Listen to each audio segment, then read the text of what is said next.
ትራምፕ ሆርሙዝን በጉልበት ለመቆጣጠር እቅድ ስለመያዛቸው ከተነገረ በኋላ ዓለም ተጨንቋል። የነዳጅ ዋጋም ተተኩሷል።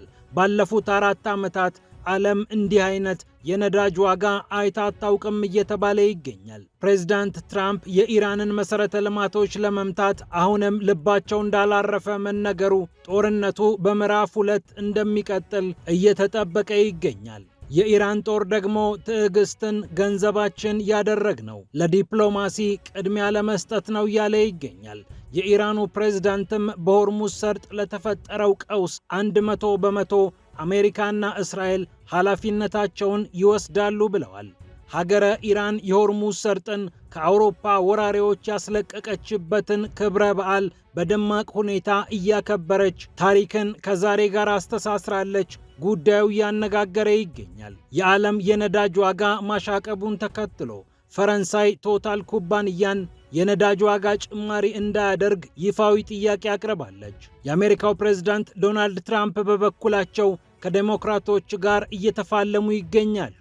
ዴሞክራቶቹ ፔንታገንንና አስተዳደራቸውን ወጥረው መያዛቸውን ቀጥለዋል። በኮንግረሱ ፊት የተሞገቱት የመከላከያ ሚኒስትሩ ፒት ሄግሴት ደም ስራቸው እስኪገታተር ድረስ በጥያቄ ተጣድፈዋል። አሜሪካ ለጦርነቱ 25 ቢሊዮን ዶላር አውጥቻለሁ ማለቷን ተከትሎ ይህ ገንዘብ ለአሜሪካ ሕዝብ የሚሰራውን ነገር ንገሩን፣ በጦርነቱ ምክንያት የአሜሪካውያን ኪስ እንዴት እየተራቆተ እንደሚገኝ አስረዱን ብለው የኮንግረስ አባላት ሚኒስትሩን ወጥረው ይዘዋቸዋል። ይህ እንደተጠበቀ ሆኖ ኔቶ እየተንኮታኮተ ነው የሚያስብሉ ዘገባዎች በላይ በላዩ እየተደራረቡ መጥተዋል። አሜሪካ ከጀርመን ጦሬን ላስወጣ እችላለሁ ማለቷ የኔቶን ፍጻሜ የሚያቃርብ ነው እየተባለ ይገኛል። እንዲሁም ከክሬምሊን ወደ ዋይት ሃውስ የተደወለው ስልክ መነጋገሪያ ሆኗል። የሩሲያው ፕሬዝዳንት ቭላዲሚር ፑቲን ለትራምፕ ማበረታቻ፣ ማስጠንቀቂያ፣ ማሳሰቢያ መስጠታቸውም ታውቋል። እንደ እግር ኳስ ጨዋታ 90 ደቂቃ የረዘመው የፑቲንና የትራምፕ የስልክ ልውውጥ ብዙ አስገራሚ ነገሮችን ይዟል ተብሏል። እንመለከተዋለን። ፒያሳ ኔትወርክን ስትከታተሉ ሁሉንም በጥልቀት ታገኛላችሁ። ፒያሳ ኔትወርክን ሰብስክራይብ፣ ላይክ እና ሼር በማድረግ የፈጣን የተአማኒና የጥልቅ ዘገባዎች ቤተሰቡን ስንል በአክብሮት ጋብዘናል። አሁን ወደ ጉዳዮቻችን አለፍን።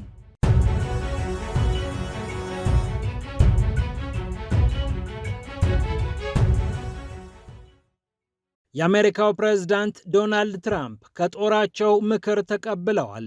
2 አይነት ምርጫዎች አሉ ብለዋል። የመጀመሪያው የኢራንን መሠረተ ልማት ማውደምና ሁለተኛው ደግሞ የሆርሙዝ ሰርጥን በጉልበት መቆጣጠርን ይመለከታል። ይህን ጉዳይ በተመለከተ ጦራቸው ትራምፕን አማክሯል መባሉን ተከትሎ የነዳጅ ዋጋ ባለፉት 4 ዓመታት ታይቶም ተሰምቶም በማይታወቅ ደረጃ አሻቅቧል። የነዳጅ ዋጋን ካስተኮሱ ምክንያቶች መካከል ዋነኛው የአክሲዮስ ዘገባ ሲሆን አክሲዮስ ከምንጮቼ ሰማሁት ብሎ የዘገበው ዘገባ የአሜሪካ ጦር ማዕከላዊ እዝ ለፕሬዝዳንቱ ያቀረበውን ምክር ይመለከታል። ፕሬዝዳንቱ በተመረጡ መሠረተ ልማቶች ላይ ለአጭር ጊዜ የሚቆይ መጠነ ሰፊ ድብደባ መፈጸም እንደ አንድ አማራጭ እየተመለከቱት ሲሆን የሆርሙዝ ሰርጥን በጉልበት ይዞ መርከቦች እንዲተላለፉ ማድረግንም በሁለተኛ ደረጃነት አስቀምጠዋል። ይሁንና የሆርሙዝ ሰርጥን በጉልበት መቆጣጠር ግን የአሜሪካ ሰራዊት በእግሩ እንዲገባ ስለሚያደርግ ይህ ከፍተኛ አደጋ ይኖረዋል እየተባለ ይገኛል። ይህን ዘገባ ተከትሎ የነዳጅ ዋጋ በአንድ አዳር 7 በመቶ ጨምሮ $126 በበርሜል እየተሸጠ እንደሚገኝም ታውቋል። ሩሲያና ዩክሬን ጦርነታቸውን ከጀመሩ በኋላ ለመጀመሪያ ጊዜ ነው እንዲህ አይነት ጭማሪና ዋጋ ዓለም ሲመለከት። ሮብ ዕለትም ፕሬዝዳንት ትራምፕ በኢራን ወደቦች ላይ ያስቀመጡትን ገደብ ይበልጥ እንደሚያስፋፉት መነገሩን ተከትሎ የነዳጅ ዋጋ በ6 በመቶ ጨምሮ እንዳደረ የሚታወቅ ነው። ይህንን የነዳጅ ዋጋ ማሻቀብና ቀውስ ተከትሎ ፈረንሳይ ቶታልን አንድ ጥያቄ ጠይቃለች። ቶታል ኢነርጂስ በመባል የሚታወቀው ግዙፉ የፈረንሳይ የነዳጅ ኩባንያ በሚያዝያ ወር መሸጥ በጀመርክበት ዋጋ ቀጥልልኝ ብላ ነው ፈረንሳይ ጥያቄዋን ያቀረበችው። አሁን ባለው ወቅታዊ ሁኔታ ፈረንሳውያን ከፍተኛ የዋጋ ጭማሪ ትከሻቸው ስለማይችል በነበረው የዋጋ ሁኔታ እንድትቀጥሉ ይሁን ስትል ፈረንሳይ ደብዳቤ ጽፋለች ለዚህ ግዙፍ ኩባንያ። ቴፍ1 ቲቪ እንደዘገበው ፈረንሳይ 100 ሚሊዮን በርሜል ነዳጅ ተጠባባቂ ክምችት ውስጥ ያስገባች ሲሆን እስካሁን 2 በመቶውን ብቻ አውጥተዋለች። የኢራኑ ፕሬዝዳንት መሱድ ፐዘሽኪያን ደግሞ አሜሪካንና እስራኤልን ለተፈጠረው ቀውስ ሁሉ 100% ኃላፊነት ይውሰዱ እያሉ ነው። በሆርሙዝ ሰርጥ የተፈጠረው አለመረጋጋትና ቀውስ 100% ለእስራኤልና ለአሜሪካ የሚሰጥ ነው ብለዋል።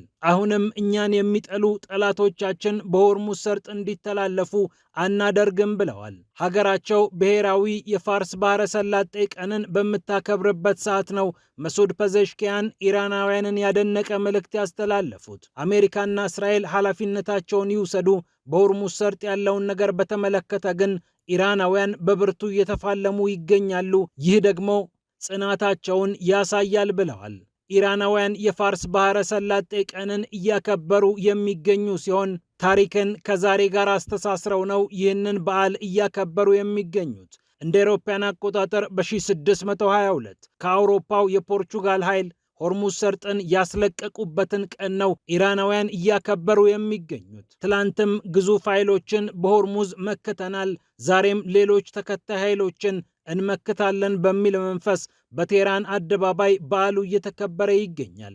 ታቢያት በተባለው ግዙፍ ድልድይ ላይ በ10 ሺዎች የሚቆጠሩ የኢራን ዜጎች በተለያዩ ትዕይንቶች ይህንን ክብረ በዓል እያከበሩ ይገኛሉ።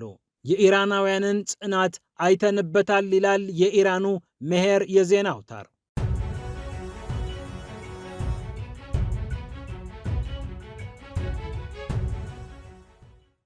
ኢራንን ይዘን ወደ አሜሪካ ጉዳይ ስናልፍ ዴሞክራቶች የትራምፕን አስተዳደር ወጥረው ይዘዋል። የመከላከያ ሚኒስትሩ ፒት ሄግሴት በምክር ቤት ቀርበው ከኮንግረስ አባላት ጋር እልህ አስጨራሽ ክርክርም አድርገዋል።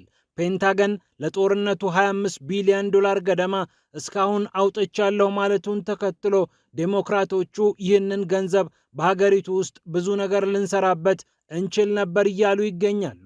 የኮንግረስ አባሉ ማርክ ዴሶልነር ይህንን ገንዘብ አሜሪካውያን ለጤና እንክብካቤያቸው እንዲጠቀሙበት ልናደርግ እንችል ነበር፣ በሚሊዮን የሚቆጠሩ አሜሪካውያን ይህ ገንዘብ ያስፈልጋቸው ነበር ብለዋል። 14 አሜሪካውያን ወታደሮችን ከማስገደላችን፣ የጋዝ ዋጋ ከፍ እንዲል ከማድረጋችን እና አሜሪካውያን ይበልጥ አደጋ ውስጥ እንዲገቡ፣ ደህንነታቸው እንዲናጋ ከማድረግ በስተቀር ከዚህ የኢራን ጦርነት ያተረፍነው ነገር የለም ሲሉ ዴሶሊነር በኤክስ ገጻቸው ላይ አስቀምጠዋል። ሌላው አነጋጋሪ የነበረው ጉዳይ ሮካና የተባሉ የኮንግረስ አባል በፓርቲ ዲሞክራት የሆኑ ከፒት ሄግሴት ጋር ያደረጉትን ለአስጨራሽ ሙግት ነው። የአሜሪካውያንን ግብር ከፋዮች ገንዘብ እንደ ጉድ ጥላችሁታል። እስኪ ንገሩኝ፣ በኢራን የሚገኙ ተማሪዎችን ለገደልንበት ምን ያህል ገንዘብ አወጣን? ሚሳኤሎቹስ ምን ያህል ከኪሳችን አጎደሉ? አሜሪካውያን ጋዝ ለመቅዳት ሲሄዱ ምን ያህል ኪሳቸው ተፈተሸ? የምግብ ዋጋስ እንዴት ጨመረባቸው? ይህንን አስረዱኝ በማለት ሮካና ከፒት ሄግሴት ጋር እልህ አስጨራሽ ሙግት አሳይተዋል። ፒት ሄግሴት ደግሞ ኢራን የኒውክሌር ቦምብ ብትታጠቅ ምን ያህል ልናውጣ እንችል ነበር? ምን እንሆን ነበር? በማለት ሊመልሱ ቢሞክሩም ሮካና ግን ወጥረው ይዘዋቸው ታይተዋል።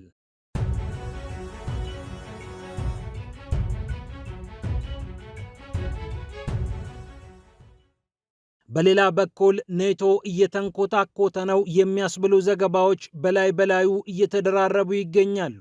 የጀርመኑ ቻንስለር ፍሬድሪክ ሜርዝ አሜሪካ በኢራን ተዋርዳለች ካሉ በኋላ ትራምፕም ምላሽ መስጠታቸውን ተከትሎ አሜሪካ ከጀርመን ጦሯን ልታስወጣ የምትችልበት ዕድል ሰፊ እንደሆነ እየተነገረ ይገኛል።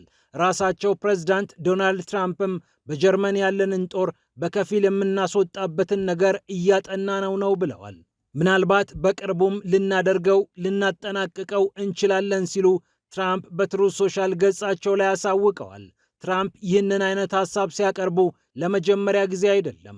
ከ6 ዓመታት በፊት ፕሬዝዳንታዊ ስልጣናቸው ሊያበቃ ጥቂት ጊዜ በቀረበት ሰዓት ከጀርመን 12,000 የሚሆን ጦር ማስወጣት አለብን ብለው ተንቀሳቅሰው እቅድም አቅደው ነበር። ይህ ማለት በጀርመን አሜሪካ ካስቀመጠቻቸው ወታደሮች 1/3 ያህል ነውና ትርጉሙ ቀላል ተደርጎ አልተቀመጠም። 36,000 የሚሆኑ የአሜሪካ ወታደሮች በጀርመን በሚገኙ የጦር ቤዞች ሰፍረው ይገኛሉ። ከሁለተኛው የዓለም ጦርነት በኋላ አውሮፓን እጠብቃለሁ ብላ በኔቶ ሀገራት ወታደሮቿን ያፈሰሰችው አሜሪካ ከአውሮፓ ሀገራት ጋር ያላት ግንኙነት ከፍ ዝቅ ሲል የእነዚህ ወታደሮች ጉዳይ ሁሌም አጀንዳ መሆኑ አልቀረም። 36,000 ቋሚ ወታደሮችን፣ 1500 ተጠባባቂ ወታደሮችን በአካባቢው አሰማርታለች ይላል የሲቢኤስ ዘገባ። የኢራኑ ጦርነት መምጣት ደግሞ በሆርሙዝ ሰርጥ አላገዛችሁኝም ላሉት ትራምፕ ጥሩ የኩርፊያ ምክንያት ሆኗቸዋል። ኔቶ የወረቀት ላይ ነብር ነው፣ ምንም እያገዘን አይደለም፣ በዚህ ህብረት ውስጥ የምንቀጥልበት እድል እጅግ በጣም ጠባብ ነው በማለት ስለ ኔቶ ብዙ ክፉ ነገሮችን ተናግረዋል። የእንግሊዙ ንጉሥ ቻርልስ ሳይቀሩ የኔቶን ጉዳይ አደራ ብለው ዋይት ሀውስ ተገኝተው ንግግር ቢያደርጉም ትራምፕ ግን ብዙ ፍላጎት ያላቸው አይመስልም። አውሮፓ እኛ ላይ ተንጠልጥሎ ራሱን መጠበቅ የለበትም ያሉ ይመስላሉ ፕሬዝዳንት ትራምፕ። ከሩሲያ ጋር ያላቸውን የጠላትነት ስሜት ዝቅ እያደረጉ የሚገኙት ትራምፕ አውሮፓን እያስታጠቁና እየተንከባከቡ መቀጠልን ምርጫቸው ያደረጉ አይመስሉም።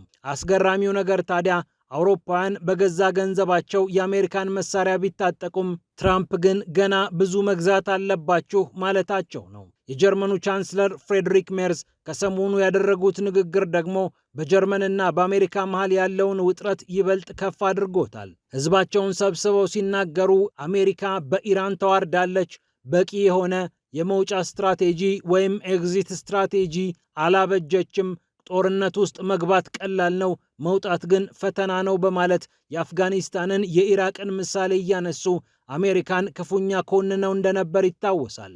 ይህ ጦርነት ለጀርመን ኢኮኖሚም ፈተና እንደነበር አስቀምጠዋል ፍሬድሪክ ሜርዝ። በኋላ ትራምፕ ደግሞ ምላሽ ሲሰጡ ሰውየው ስለምን እንደሚያወራ እንኳን አያውቅም፣ ጀርመን በብዙ ነገሮች ተዳክማለች፣ በኢኮኖሚም በሌሎች መስኮችም እጅግ ዝቅ ያለ ስፍራ ላይ ትገኛለች በማለት ምላሽ ሰጡ።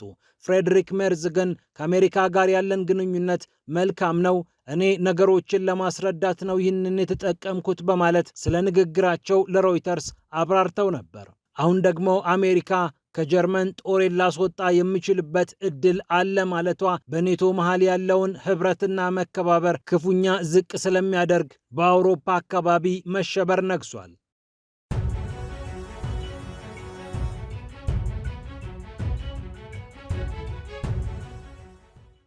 በመጨረሻም ከክሬምሊን ወደ ዋይት ሃውስ የተደወለው ስልክ በርካታ አነጋጋሪ ነገሮች ተነስተውበታል። የሩሲያው ፕሬዝዳንት ቭላዲሚር ፑቲን ወደ ትራምፕ ስልክ ደውለው 90 ደቂቃ ያህል እንደ እግር ኳስ ጨዋታ ቆይታ አድርገዋል። ራሻ ቱዴይ የጠቀሳቸው የክሬምሊን ቁልፍ ባለስልጣን የሆኑት ዩሪ ዩሻኮቭ ይህንን ጉዳይ በተመለከተም ማብራሪያ ሰጥተዋል። ዶናልድ ትራምፕ እና ፕሬዝዳንት ፑቲን በተለያዩ ጉዳዮች ላይ መክረዋል። በዩክሬን ግጭት፣ በፋርስ ባሕረ ሰላጤና በዓለም አቀፍ ደረጃ ባሉ ጉዳዮች መክረዋል ብለዋል ዩሪ ዩሻኮቭ። ቭላዲሚር ፑቲን የስልክ ንግግራቸውን የጀመሩት ትራምፕን በማበረታታት ነበር። በዋይት ሃውስ የዘጋቢዎች የራት ስነ ስርዓት ላይ የግድያ ሙከራ ተደርጎባቸዋል የተባሉትን ዶናልድ ትራምፕን አይዞህ በርታ ብለዋቸዋል። ድርጊቱንም ክፉኛ እኮንናለሁ፣ እንዲህ አይነት ፖለቲካዊ ጥፋት በየትኛውም መንገድ ተቀባይነት የለውም ሲሉ ፑቲን ለትራምፕ ነገሯቸው። በመቀጠልም ውይይታቸው በኢራን ጉዳይ ላይ ነበር። አሜሪካና እስራኤል በቴህራን ላይ ወታደራዊ ወይም የጉልበት እርምጃ ከሚወስዱ ይልቅ ዲፕሎማሲን መምረጥ እንዳለባቸው፣ ሞስኮም በዚህ መሃል ሚና መጫወት እንደምትችል ፑቲን አስረዷቸው። በተለይ በኢራን ላይ የእግረኛ ጦርን ጨምሮ ሌሎች ወታደራዊ አማራጮች አደጋ አላቸው ሲሉ ፑቲን ትራምፕን መክረዋቸዋል። ይህ ቀውስ ለኢራንና ለጎረቤቶቿ ብቻ ሳይሆን ለዓለም አቀፉ ማህበረሰብም ቀውስና ችግር አግተልትሎ ይመጣል ያሉት ፕሬዝዳንት ፑቲን አደገኛውን አማራጭ አትጠቀሙ ብለዋል። ሌላኛው የውይይታቸው ነጥብ ደግሞ የዩክሬኑ ፍልሚያ ነው። የዩክሬኑን ፍልሚያ በተመለከተ ፕሬዝዳንት ዜሌንስኪ ከአውሮፓ አጋሮቹ ጋር በመሆን ጦርነቱን የማራዘም ሥራ እየሰራ ይገኛል ብለው ፑቲን ተናግረዋል። ትራምፕም ይህ ግጭት እንዲያበቃ ፍላጎት እንዳላቸውና አሜሪካ ማድረግ የምትችለውን ሁሉ እንደምታደርግ አሳውቀዋል። ውይይት እናመቻቻለን፣ ግጭቱ መፈታት አለበት ብለው ፕሬዝዳንት ትራምፕ መናገራቸውን ዩሪ ዩሻኮቭ አሳውቀዋል። 90 ደቂቃ በረዘመው በዚህ የስልክ ልውውጥ ፕሬዝዳንት ፑቲን ሩሲያ የድል ቀኗን ስታከብር የተኩስ አቁም ስምምነት የማድረግ ሐሳብ እንዳላት መናገራቸውን እና ትራምፕም በዚህ መደሰታቸውን የክሬምሊን ሪፖርት ያመላክታል። ፕሬዝዳንት ትራምፕም ከፑቲን ጋር መልካም ንግግር ነበረን፣ በአብዛኛው ያወራነው ስለ ዩክሬን ነው። በዩክሬኑ ግጭት ዙሪያ መፍትሄ እንደሚኖር ተስፋ አደርጋለሁ። ፑቲንም ይህንን ነበር ያለኝ። እስኪ መልካሙን ነገር እንጠብቃለን ሲሉ ስለ ንግግራቸው አንስተዋል። ፒያሳ ኔትወርክን ስትከታተሉ ስለቆያችሁ ክብረት ይስጥልን ብለናል። ፒያሳ ኔትወርክን ሰብስክራይብ፣ ላይክና ሼር በማድረግ የፈጣን የተአማኒና የጥልቅ ዘገባዎች ቤተሰቡን ስንል በአክብሮት ጋብዘናል። ሰላም ለዓለማችን።